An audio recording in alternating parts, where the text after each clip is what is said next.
And our breaking news this hour, Indiana's answer to a 3-word message from the state's largest newspaper, the question of fixing this now.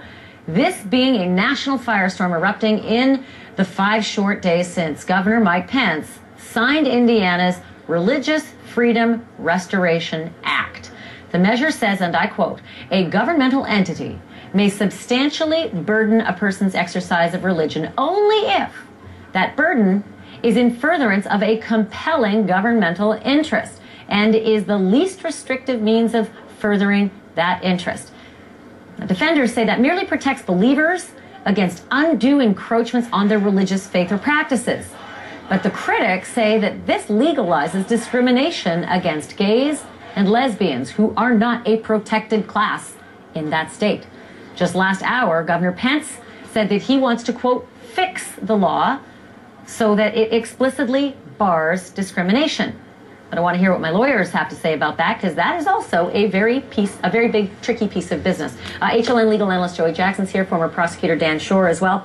I kept listening and listening for about 30 minutes as the governor said that he wants legislation on his desk by this week to fix whatever ails this bill. But mostly he said what ails the bill is me, the media, because apparently we've grossly mischaracterized, we've been reckless in our reporting, and we have smeared the bill.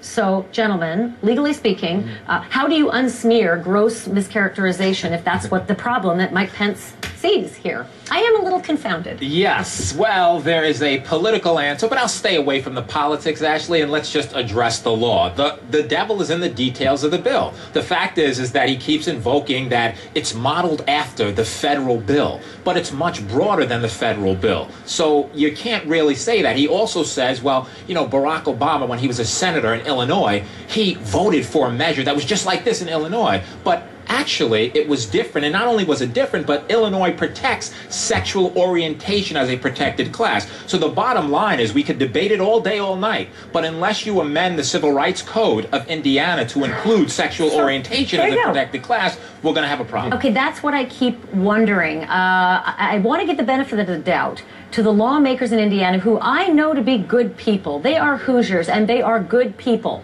I can't imagine that in their hearts they would want to discriminate against gays and lesbians. Dan Shore, what can they do to somehow ensure, as the governor says, that it will not give anyone the right to discriminate, quote unquote? Well, I think Joey hit it right on the head. It's adding to the state law. He said he won't do that. What else? Well, I don't think he said he would never do that. He said it's not on his agenda, and if the legislature passed that, he hasn't specifically said he would veto that, so it is He said a protected class for gays and lesbians is not on the fix list. Right, but that doesn't mean he would veto it if it was passed and it came to his desk. Can you see anything that you could actually, you know, put into this code so that it can ensure that no one has the right to discriminate? And by the way, I can repeat that 100 times because Mr. Pence, Governor Pence, repeated it about 100 times. And Dan and I can repeat 100 times that if you want to fix this, you add sexual orientation as a measure to this bill, and no one then could say anything about you not doing the right thing. When he was asked if he expected this blowback, his answer was heavens no. I want to put a photograph up on the screen of Governor Pence signing the bill.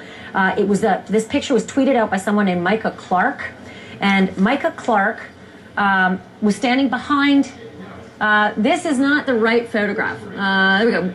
We got to get the photograph that Micah Clark had tweeted out, because Micah Clark was standing alongside Eric Miller and Kurt Smith. And if you read those, those little sublines below their names, I can give you the headlines on these guys. Micah Clark actually provides resources to families who want to help therapeutic assistance for their family members and their unwanted homosexuality. People are very offended by that in the LGBT community. Eric Miller announced the formation of the Protect Marriage Indiana, a statewide grassroots effort to pass a protect marriage between one man and one woman in Indiana. And Kurt Smith has equated homosexuality with bestiality and adultery in a blog. So I'm not so sure if those are the right people to put behind you while you sign the bill if you're not expecting something you call a gross mischaracterization, reckless reporting, and a smear against the bill for those who say it's an anti-gay marriage bill. Am I wrong? I can't say that you are wrong, Ashley, and in addition to Am that... I crazy? I think, no, not at all. There's a timing issue, too, because remember, this comes on the backdrop of what Indiana attempted to do, which is to ban same-sex marriage. They were unsuccessful in doing it. It went into effect, that is same-sex marriages, just in October of last year, so the timing seems to be somewhat suspicious, and that's why people in the gay community are very concerned. All right, hold that thought for a minute, because there's been more backlash from a critical money-making sector for Indiana, the sports world. First, the teams playing in the Final Four in Indianapolis this weekend.